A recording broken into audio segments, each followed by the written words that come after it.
अब हम आपको जो खबर दिखाने जा रहे हैं वो आपके और आपके परिवार की सेहत से जुड़ी हुई है।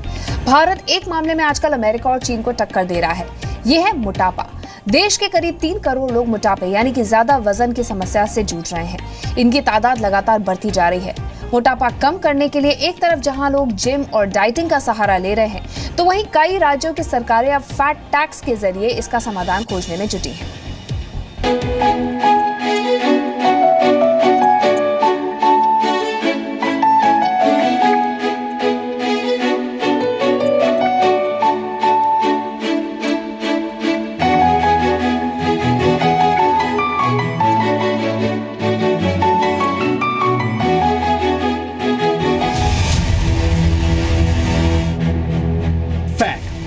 यानी वसा, यानी तला भुना, यानी फास्ट फूड, यानी जंक फूड, यानी बटर चिकन, यानी छोले भटूरे। नाम अनेक लेकिन मकसद एक, यानी आपको बीमार करना। अगर आप भी इसी तरह के तले भुने फास्ट फूड, जंक फूड या फिर घी तेल में डूबे भारतीय पकवानों को चाव से खाते हैं तो यकीन मानिए आपके शरीर में भी फैट बॉम्ब का टाइमर चल पड़ा है। अगर आप नहीं रुके तो फिर ये फैट बॉम्ब आपके शरीर में ही फट जाएगा। टैक्स लगाने के बाद जिन लोगों को खाना तो होगा वो तो खाएंगे ही। टैक्स तो नहीं लगना चाहिए, वो भी इंडिया में खाने के लिए कम से कम हम लोग मन से खा तो सके। गोलगप्पे तो खा लेते हैं लेकिन उसके बाद बदले जिम जाके वर्कआउट करके उसको मेंटेन करते हैं। इस फैट बम को डिफ्यूज करने के लिए जरूरी कदम उठाने वाला केरल भारत का पहला राज्य बन गया है।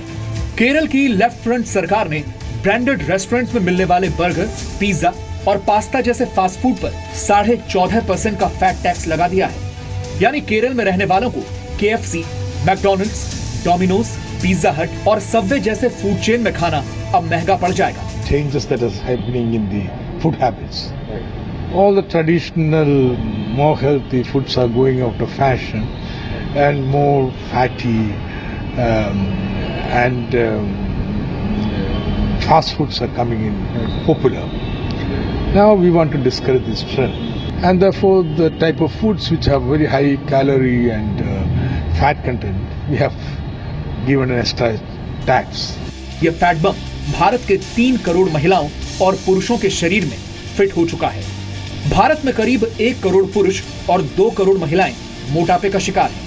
यानी भारत मोटे पुरुषों की संख्या के मामले में 5वें नंबर पर है, जबकि मोटी महिलाओं की संख्या के मामले में 3रे नंबर पर। लेकिन क्या सिर्फ फैट टैक्स से भारत से मोटापा, डायबिटीज और हार्ट अटैक जैसी बीमारियों का आतंक खत्म हो सकता है? जिन चीज़ों पर उन्होंने टैक्स लगाया है वो बर्गर्स हैं, पिज्ज़ाज हैं, ये मिडिल क्लास के एक्चुअली जेब पे भारी पड़ेगा। नंबर 1। नंबर 2, अगर जंक फूड हम यही क्यों सिर्फ लें, हमारा समोसा, कचौड़ी, पूड़ी, भटूरा, छोला, ये सारे भी तो जंक फूड हैं और जो एक्चुअली सड़क पे मिलते हैं। मोटी बात यह है कि एक्स्ट्रा फैट की समस्या से छुटकारा सिर्फ एक्स्ट्रा टैक्स के जरिए नहीं पाया जा सकता। जरूरत है कि सेहत के लिए फायदेमंद माने जाने वाली खाने पीने की चीजों के दाम कम किए जाएं, क्योंकि लोग अगर महंगे फूड चेन्स में फास्ट फूड खाना भी कम कर दें तो ये अच्छी सेहत की गारंटी नहीं बन सकता है। सन 2005 में नेशनल हेल्थ सर्वे में कहा गया था कि पंजाब के बाद केरल के लोग सबसे ज्यादा मोटापे का शिकार हैं, जबकि 2015 के नेशनल फैमिली हेल्थ सर्वे के दौरान शहरी इलाकों में गोवा में मोटापे की दर सबसे ज्यादा पाई गई। सर्वे के मुताबिक गोवा के 32% पुरुष और 33% महिलाएं मोटापे का शिकार हैं। तमिलनाडु में यह आंकड़ा 28 और 30% था। इसी तरह हरियाणा में 20% पुरुषों और 21% महिलाओं का वजन खतरे के निशान से ऊपर पाया गया। यह सर्वे 15 से 49 वर्ष के लोगों पर किया गया था। हैरानी की बात यह है कि मोटापे की यह समस्या सिर्फ शहरों तक सीमित नहीं है, बल्कि मेहनती और सेहतमंद माने जाने वाले गांव के लोग भी अब मोटापे के आगे सरेंडर कर रहे हैं।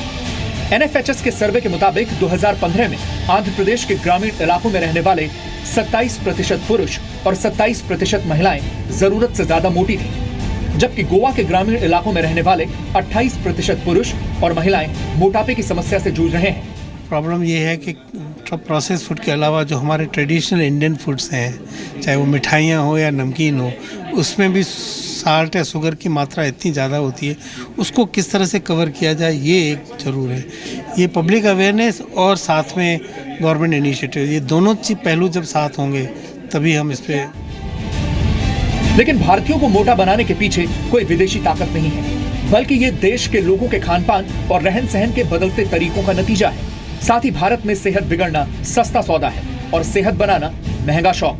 2000 कैलोरीज पर आधारित डाइट प्लान के तहत एक व्यक्ति को दिन भर में सिर्फ 20 ग्राम फैट की जरूरत होती है, लेकिन भारतीय इससे कहीं ज्यादा फैट अपने शरीर में पहुंचा रहे हैं। उदाहरण के लिए एक बार में आपके शरीर में 10 ग्राम फैट पहुंचाने वाला छोटा पिज्जा 39 रुपए में आ जाता है, जबकि सेहत के लिए फायदेमंद 1 किलो सेब खरीदने के लिए आपको 150 से 200 रुपए तक चुकाने पड़ते हैं। इसी तरह बर्गर किंग से एक वूपर बर्गर में करीब 13% तक फैट होता है और इसके लिए आप खुशी खुशी 169 रुपए तक चुका देते हैं। लेकिन सेहत के लिए अच्छा माने जाने वाला कीवी फ्रूट आपको 400 रुपए प्रति किलो तक मिलता है, जबकि एक बार में 15 ग्राम फैट आपके शरीर में ट्रांसफर करने वाली 100 ग्राम फ्रेंच फ्राइज करीब 100 रुपए में आती है। लेकिन जब आप सेहत के लिए अच्छे माने जाने वाले ओट्स खरीदने जाएंगे तो आपको 300 से 400 रुपए प्रति किलो तक चुकाने पड़ सकते हैं। मेरे हिसाब से तो सरकारों को जो है ब्रांडेड फूड इंडस्ट्री को सपोर्ट करना चाहिए आज के समय में। और दूसरी बात, ये चॉइस तो कस्टमर की होनी चाहिए कि वो एप्पल खाना चाहता है, बनाना खाना चाहता है, एक बर्गर खाना चाहता है या पिज़्ज़ा खाना चाहता है। तो आई थिंक मेरे हिसाब से ज़्यादा अच्छा आइडिया नहीं है। यानी भारत में सेहतमंद रहना भी एक महंगा सौदा है।